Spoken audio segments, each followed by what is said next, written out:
Hello বাংলার নাটক প্রিয় জনগণ, কেমন আছেন সবাই? আশা করি সবাই ভালো আছেন। তো বন্ধুরা, চলে আসলাম নতুন একটি নাটকের আপডেট নিয়ে। আজকের নাটকটি হলো কুমিরের দরজা। তো বন্ধুরা, এই নাটকের মধ্যে ডিরেকশন দিয়েছেন শাহিন খান এবং এই নাটকের প্রধান চরিত্রে অভিনয় করেছেন আমার প্রিয় খায়রুল বাশার এবং সাবিলা নূর। তো বন্ধুরা, আপনারা যারা যারা সুন্দর সামাজিক সুন্দর অশ্লীলতা ছাড়া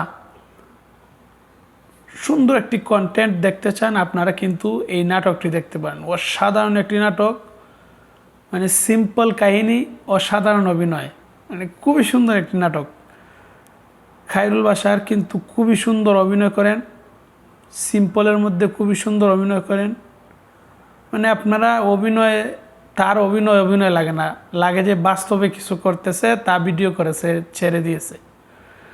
খায়রুল বাশারের অভিনয় এতটা ভালো। আমার মনে হয় খায়রুল বাশার বাংলাদেশ নাটক জগতের ভালো একজন অভিনেতা, কিন্তু সে আন্ডাররেটেড। তার নাটক তেমন একটা মানুষ দেখে না। যারা যারা খায়রুল বাশারকে চিনে তারাই শুধু তার নাটকগুলো দেখে। তো বন্ধুরা, আমি মনে করি এই যে নিলয় আলমগীর, আরও কিছু কিছু নায়ক আছে, তাদের নাটক কিন্তু বর্তমানে ইউটিউবের মধ্যে ভাইরাল যায়, কিন্তু তাদের চেয়ে অনেক শতগুণে বেশি ভালো অভিনয় করে খায়রুল বাশার। আপনারা এই নাটকটি দেখেন, আপনাদের কাছে খুবই ভালো লাগবে। একটা রুমের ভিতরে আর বাইরে নিয়ে একটা খুবই সুন্দর একটি নাটক হয়ে গেছে বন্ধুরা। আপনারা এই নাটকটি না দেখলে বুঝতে পারবেন না একটা দরজা নিয়ে এত সুন্দর নাটক বানানো যায়।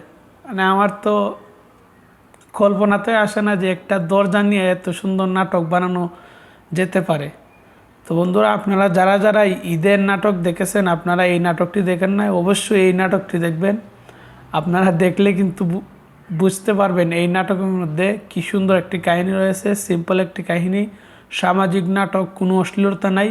সাবিলা নূরও ভালো অভিনয় করেছেন। যারা যারা এই নাটকের মধ্যে অভিনয় করেছেন তারা খুবই সুন্দর অভিনয় করেছেন। তো বন্ধুরা, আপনারা তাড়াতাড়ি এই নাটকের ইউটিউবের মধ্যে গিয়ে এই নাটকটি দেখে ফেলেন, আপনাদের ভালো লাগবে আমি আশা করি। তাহলে আজকে এ পর্যন্তই। যারা যারা এখনও পর্যন্ত এই চ্যানেলটিকে সাবস্ক্রাইব করেন নাই, আপনারা এই চ্যানেলটিকে সাবস্ক্রাইব করে দেবেন। ওকে।